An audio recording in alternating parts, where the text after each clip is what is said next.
Welcome to the IT Experts Podcast, the only podcast that helps ambitious IT, MSP and tech business owners increase their sales, profit and productivity by simplifying business growth.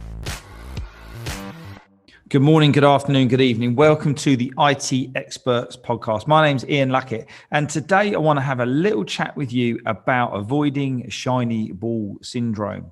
Now, look, so many people that I come into contact with, and also, myself, and I don't mind kind of being a little bit open and honest on this one with you, sometimes don't get the results in business because you get this little thing, this little kind of shiny ball, something's a little bit more interesting over somewhere else. You get distracted, you get off plan. And before you know it, you'll review back to where you were before. And particularly as a tech business owner, some of the challenges that I see quite a bit is obviously as a techie, you're really interested and passionate about getting a tech solution sorted out. Now that's great. But when we're talking about growing a business, when we're talking about scaling your tech business, there needs to be a switch between delivering from a technical point of view and carrying out business development activities and tasks to help you grow the business. And this is what we call working on your business or working in your business. So when you're working on it, you're working on growing it, developing it, nurturing the leads. I'll go around the IT experts model. You go through the business strategy, the business development, the people plan, the finance and commercial, the element of that, and then the business reporting and performance element. And that's working on the business. Working in the business is when you're delivering operationally.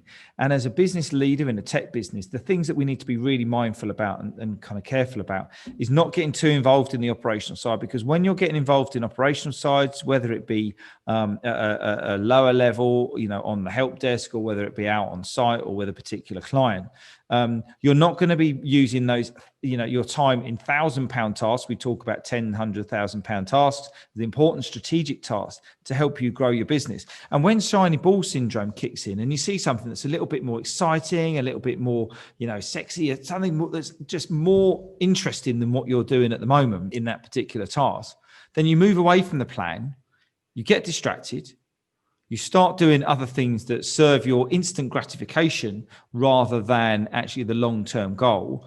And then 3 or 4 weeks later, you'll go, why have we not signed up any more clients? Oh, it's been because you've been off developing this app that no one's actually bought yet. Or you might be off developing a part of your website and creating content that nobody actually wants or anything like that. So the purpose of this podcast is to try and help you to get yourself structured and understand really how to get yourself out of shiny ball syndrome and how to get yourself focused on what you need to do.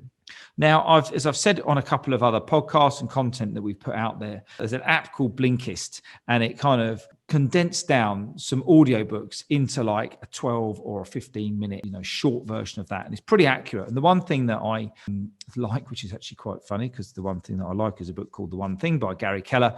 And in that book, it says a really key phrase, which we've actually got on the office door, next door. And it says, when you say yes to something, you're actually saying no to everything else. So when you say yes to something, you're saying no to everything else.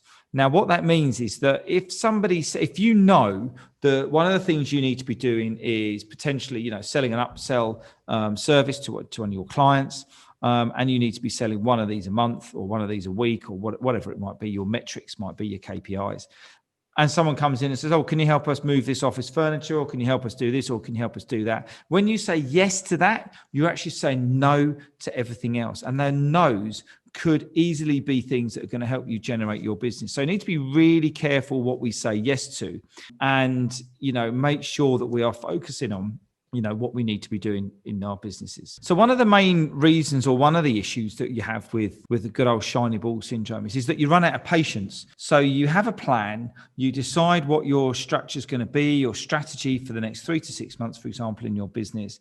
And then all of a sudden you get a bit impatient because things aren't going as quickly as you wanted them to do, or you're not paying as much effort. So when you've done a plan, when you've done a bit of a business plan and a growth plan, you always expect the results to come quite quickly, but they don't, because Rome wasn't built in a day, and the reason that they say that phrase is because there's lots of small fundamental building blocks, and that's what we help our IT experts, mastermind clients, to understand those fundamental building blocks that helps move your business forwards in a sustainable and a slow and a structured manner, so that you are left with a culture that helps you, drive the business forwards and understand the different elements that make it tick and the different elements that kind of make it stop. And when you don't get those that quick, you get impatient and you start to look for quick wins. And there's really no quick wins in growing a business. There really isn't. You can get some pretty rapid results, but the rapid results are based around the effort and the time that you spend putting into those activities that drive lead generation, that drive profitability, that drive new client acquisition, or it could drive new product development or anything like that. And another area, that comes as part of the impatience part is, good old FOMO. It's the fear of missing out. It's the worry that your competition are doing something. And look, they're over here. They're all over LinkedIn. They're all over the websites. They've got these new videos out. They're doing this. They're doing that.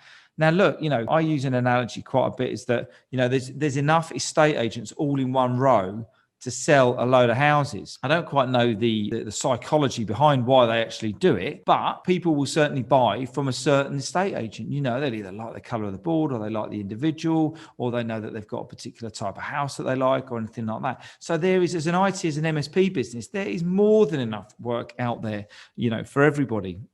And once you've decided your niche, once you've developed your own model and your own solution and what you need, what you're providing and why you're amazing at what you do, your value proposition and all these other great business development things and activities, you'll know exactly how you're going to operate your business and really, have half an eye open on your competition.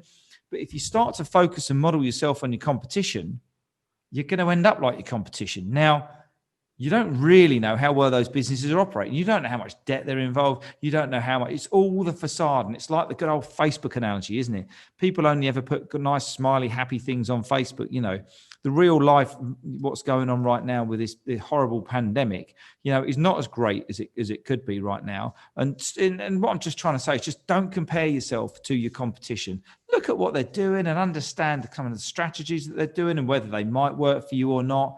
But, make decisions quickly and then changes about those decisions slowly. But be aware of the fear of missing out and whether you're knee-jerk and you're making any, quick decisions in your business.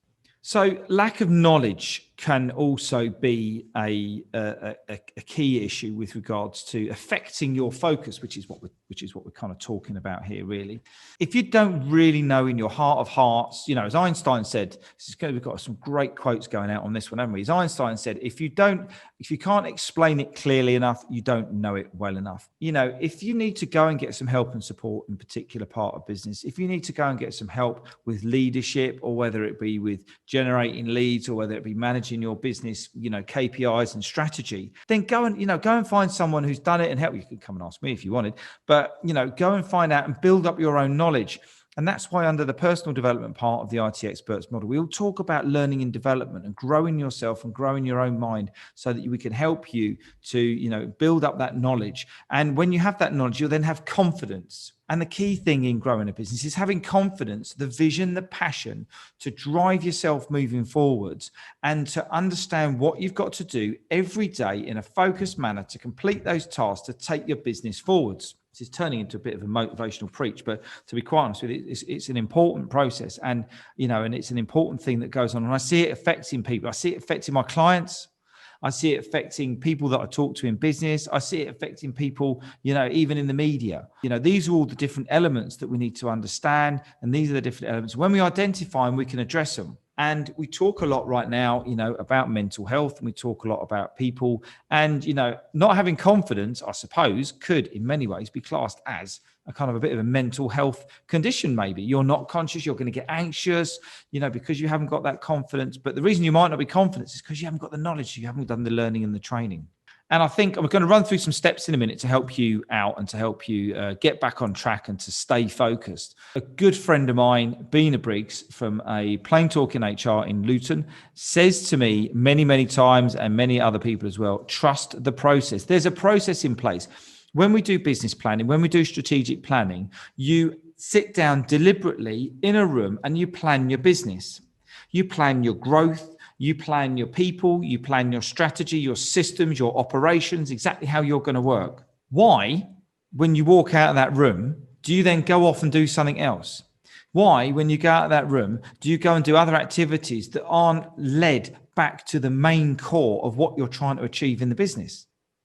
It's because of shiny balls, because we lose that importance. We lose that understanding of what you're actually doing with your strategic plan. And essentially, you can kill off shiny ball syndrome by going back to your plan. So let's step one. I've got 7 steps here to help you to stay on track, stay focused, get better results in your business. And number 1 is around having a plan. You've got to have a plan. You've got to have a business growth plan. Smart targets, specific, measurable, achievable, realistic, time-bound. They must be reviewed by your management team regularly. They must be reviewed by you on a monthly basis, a quarterly basis, a 6-monthly basis, and then a year's, a roundup. You must lead these tasks back to set to ultimate goal that you led for the end of the year. End of the year, half year, quarterly, monthly, weekly. How are you tracking your business? So it's really important that you have a plan. Number 2 is all around breaking it down into the monthly and the weekly targets. Now, these are going to be more like activities rather than overall planning. And these could be making phone calls. It could be creating some content. It could be getting your website, your LinkedIn profile, whatever it might be, up to date, and making sure that you've got all of that in place and you've got that attributed to the relevant people, and you're tracking it on whiteboards, or whether it be on OneNote or whatever it's system that you're using. It's about making sure that you've got those tasks broken down.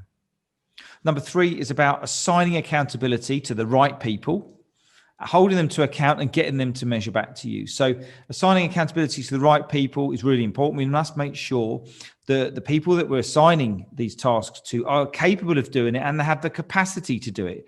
Generally, when kind of leadership goes a little bit wrong and productivity goes out the window, it's either because someone's either too busy or they can't do a job. So that's your capability and the capacity. And as a leader in a business, it's down to you to make sure that you are assigning jobs and you're delegating activities to people who can do it because they've got enough time to do it, and can do it because they've got the capability and they've got the actual knowledge and the skill set to do it. Otherwise, you're just going to end up putting people in the position where you potentially were, with your confidence, and then they're going to do a poor quality job. And guess what? You're going to miss your target. So number 4 is about blocking out time in your own calendar. One thing that we do here, Innovate to Success, is Mondays we have a certain type of day, which is all around a planning day. Then we have a systems day. Then we have a client delivery day. We have a couple of them. And then we have a loose ends day. And it helps us to organize in our week what we're going to be doing. If I've got a problem with the website and it's not urgent, I'll leave it till next Tuesday because that's my systems day. If a client wants to come in and have a call and come and meet us at the new mastermind suite, then I'll book that in for either a Wednesday or a Thursday. And I'll make sure that everything's all ready and we've got everything right and the suite's ready for those next 2 days. So it's really important that you understand exactly, what it is that we're doing in that time, and block out that time, book a meeting with yourself. Set that time in your diary that no one else can disturb you for, and that's time when you're spending working on your business rather than working in your business. So step 5 is about turning off your distractions, whether it be your mobile phone, whether it be your email pinging, whether it be, notifications coming in from various apps. When you're in that zone, when you're in that 1 or 2 hour meeting with yourself or with your team, turn off your distractions, your social media, people knocking on the door, because essentially you're training yourself to be disrupted. And when you're disrupted, it takes 15 minutes to get back on track once you've been disrupted.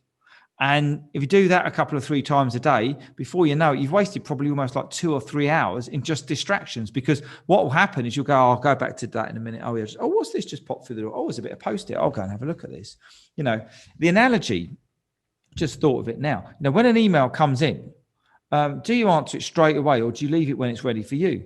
What happens when the postman comes? He has to wait days for me to respond back to a letter, or someone sends me a letter. I have to wait days for it. When I'm ready, I'll sit down, have a cup of tea and read the post. It won't be urgent. If someone's important, they'll ring me. And we need to be a little bit more like that and kind of go back to the back school in terms of, turning off our distractions to making sure that we, that we don't allow ourselves to be distracted. We don't allow other people to distract us and interrupt us, because that's just training bad behavior. So number 6 is, give yourself a little bit of a gift. Give yourself a bit of a reward. When you've had a good week and you've been productive and you hit your plan and you hit your objectives in the week that's going to contribute to the month, that's going to contribute to the quarter, to the 6 month, to the year, take the guys out in the office, down the pub, or, take them for a year, providing you're not locked down, that is, take them out or buy some gifts or treat yourself, do something a little bit different. But that's the reward at the end of it. How do you train a dog? Were you giving him treats all the time? What do you do with the kids? If you're good, then you're going to do this. It's no different for yourself, disciplining yourself. And this is around building in really good behaviors so that you are training yourself to be productive, to be disciplined, because when you're productive and disciplined, guess what's going to happen to the rest of your team? They're going to follow exactly the same. They're going to follow how you're working, what you're doing, and it's the whole shadow of the leader in leadership kind of thing. So, whatever you do, they're going to think, so right, if you're running around like a headless chicken, unorganized, they're going to run around like headless chickens, unorganized, and you're never going to get anything done. If you've got a shiny ball syndrome, your guys are going to be looking, your guys and girls are going to be looking at you thinking, oh, this is how we run a business. This is how it kind of all works. And guess what? It isn't. And step 7, get yourself some accountability. There is no better way to get something done in your week than saying to someone, this week, I'm going to do that. And I'm going to report back to you at the end of the week or the beginning of next week, whatever it might be, that we're going to get that done. Now, accountability is really key. My business wouldn't be where it was today if I didn't have my coach. And I know that, the one thing that we provide here at IT Experts is accountability for our clients, because we can give them all the models and the systems and the processes, but if they're not going to do it, then they're not going to get the results that they're going to need. And then they're not going to, be able to share the great work that we're doing here in the IT and the tech community. So make sure that you get yourself a little bit of accountability. Talking about accountability, we have our own IT Experts Mastermind peer group, which provides a great level of accountability. Within our new app, the IT Experts app, I invite everybody listening to this podcast to go and download the app, take the IT Experts test, and you will see some amazing relevant content that's going to help you take your business forwards. It's going to help you understand what you need to do to help the building blocks be built so that you can take your business to the next level. And in the community, we have Q&As. There's another level of accountability there. At the end of the day, mindset is really important in terms of how you're going to grow and how you're going to scale your IT and tech business. Putting together a plan is one thing, but implementing the plan and making sure you deliver the plan is possibly the most important thing. So look, I hope this has helped you out. I hope this short podcast has helped you with a few tips and tricks to help you become a little bit more focused and a little bit more structured and avoid those distractions. I'm no saint. I get distracted as well. I need people to help me check back on myself. And hopefully this podcast has given you a little bit of a dig in the ribs if you needed it today to get yourself back on track. As usual, if there's anything that you need from the IT Experts community, if you'd like to come and experience how we mastermind here, then go and check out the website and look for the mastermind experience. It's a free event. We come along and we help you with your strategy. We help you understand those little building blocks to get your business to your next level. That's it from me today. I hope you enjoy the rest of your day, whatever you're up to. Take care, look after yourself, and I look forward to connecting soon. All the best now. So thanks very much for listening. I hope you enjoyed the show. It'd be great if we could connect over on LinkedIn. So please drop over there and send me a message and let me know which podcast you've been listening to. And also invite you to go and take the IT Experts test in our brand new IT Experts app. You can get full details on this over on our website at innovate2success.com. Also, if you enjoyed the show, it'd be great if you could leave a rating and review. And in the meantime, I'll let you get on with the rest of your day. You have fun, enjoy yourself, and I'll catch up with you soon. Take care now.